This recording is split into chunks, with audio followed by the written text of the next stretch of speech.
I'm John Bowden. Welcome to part 2 of the top Toto songs of all time, top 25. 14,577 music fans voted in our poll.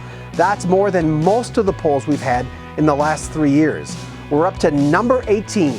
Great Expectations, another from 2015's Toto 14. This one showed off the prog side of Toto that's been there since the beginning. Keyboardist Steve Porcaro once said, "I'm a keyboard nerd, so I've often felt we should do a version of Tales From Topographic Oceans by Yes." And let's remember the prog vibe from the first song in the first Toto album, Child's Anthem. And then, of course, it was the beginning of Hydra, their second album. Though Dave's Gone Skiing later on in their career was more fusion than prog, it still kind of fits the bill. And Better World from Mindfields was right in that pocket. One could argue that every Toto album had a sense of prog on it. Great Expectations was one of the best songs off Toto 14. An album with no weak links, which says a lot about this tune. And also Toto was tag teaming on vocals, which is always a winning formula for the band. Paich starts the song, passes it to Williams, and Lukather chimes in. It's classic Toto.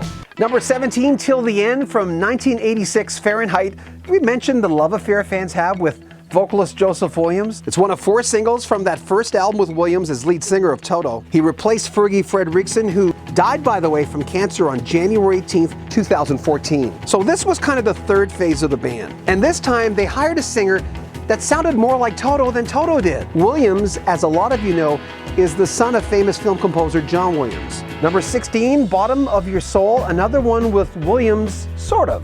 It's from the 2006 album Falling in Between, the last studio project featuring Bobby Kimball as lead vocalist. But this song was kind of the shape of things to come, with Williams singing the chorus and Steve Lukather the verse. And it really got fans excited hearing Joseph Williams again. Another great addition was Greg Phillinganes on piano and vocals on the album. He was a touring replacement for David Paich, who wrote the lyrics for this tune. But more importantly, Greg's addition as an official member of Toto brought back memories of Thriller. Phillinganes was the musical director for Michael Jackson. And like Lukather, David Paich, Jeff, and Steve Porcaro was all over Michael's monumental album.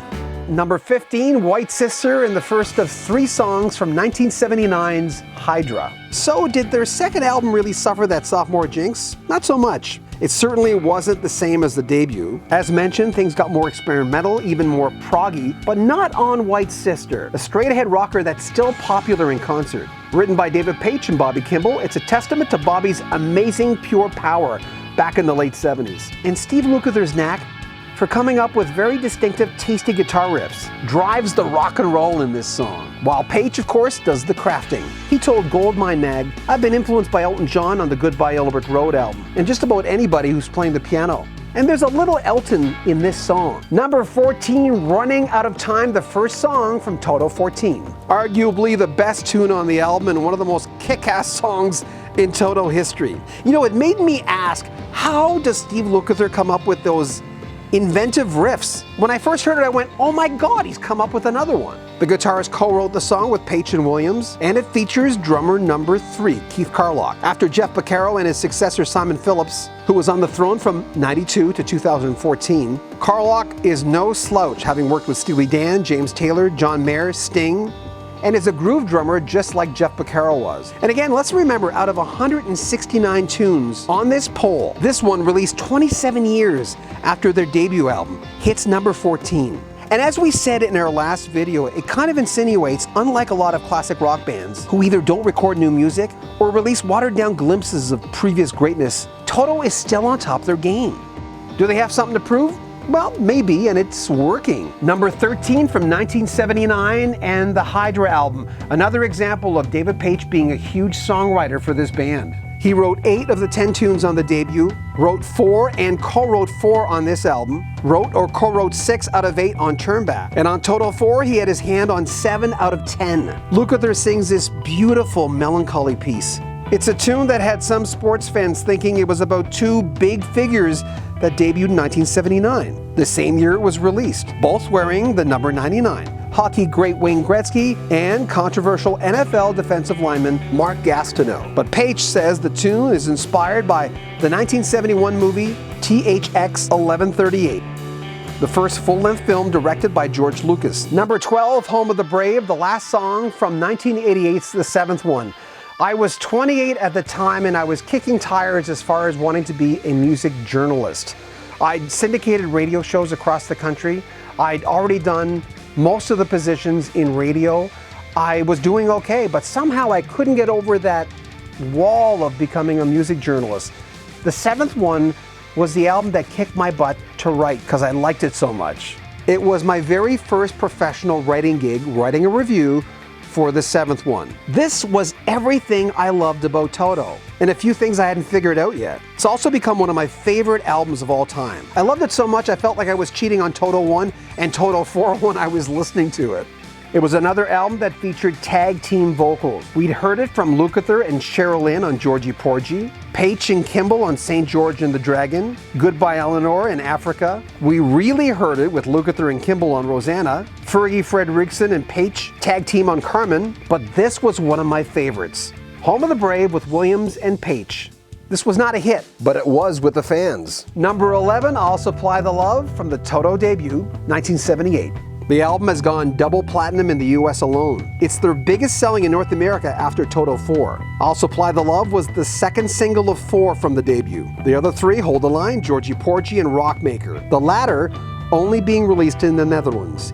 This was pop with a side of rock. Besides Bobby's powerhouse vocals, you can't help but notice one of the greatest drummers of all time, Jeff Porcaro, and a member that's sometimes overlooked in Toto, Steve Porcaro. Who could forget his gorgeous song, Taking It Back on this album, and Toto 4's It's a Feeling, 2 songs he wrote and sung. His synthesizer touches have always added this great, luscious, tasty layer to the band. And let's remember, Steve co-wrote and plays on Human Nature from Michael Jackson's Thriller. He co-wrote the song.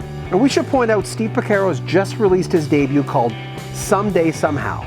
Number 10, Georgie Porgie, another single, same album. Lukather sings the lead in sort of a Boz Scaggs vibe. The band came upon that sound very honestly, going way back to September 1975, when Scaggs started recording his iconic Silk Degrees with 3 dudes who would eventually be an integral part of Toto. Bassist David Hungate, Jeff Porcaro was the drummer, and the keyboardist David Paich, who also co-wrote 5 of the tracks on the album, including 2 of the huge hits, Lowdown and Lido Shuffle. This was such a bridge to creating the band Toto that even Daddy Porcaro, Joe, played percussion on What Can I Say by Boz Scaggs.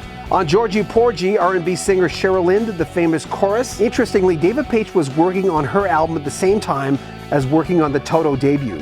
In fact, along with Cheryl and David Foster, Paich co-wrote her only big hit, Got to Be Real. It was actually produced by David and his father, Marty Paich, who was a famous piano player, composer, arranger for the big boys, Frank Sinatra, Sarah Vaughan, Ella Fitzgerald, Barbra Streisand, Mel Torme, Ray Charles, and a host of others. Number 9, Hydra from the album of the same name. Considering Toto opened their last album, their debut, with a proggy little ditty, Child's Anthem, it seemed fitting they would take that formula and run with it on the second. This one was a bit more refined, and the vocal phrasing on Hydra was amazing. Prey upon the wolves in Times Square, fell into the abyss of thin air, there lies a lady, naked and yet not knowing. The lyrics had me wondering as an 18-year-old kid whether I was being that transparent and not showing it. There's always that aspect of, can people see what I'm thinking? Can they see right through me? And when I read that lyric, it kind of brought me there. Am I naked and not knowing it? The tune Hydra was a goosebumps experience for a lot of Toto fans. Lukather has acknowledged many times that the band was trying something different with Hydra. The album was rushed a little bit. It didn't sell as well as the debut. But here's the thing, Lukather and the band would laugh at this when the critics would say, it doesn't have the magic of the debut, after they had trashed the debut in the first place. Thanks for watching part 2 of the top 25 Toto songs of all time. Make sure you share our video, you can comment on our video, and subscribe to our channel. Part 1 going to number 1 coming up. I'm John Bowden from Rock History Book.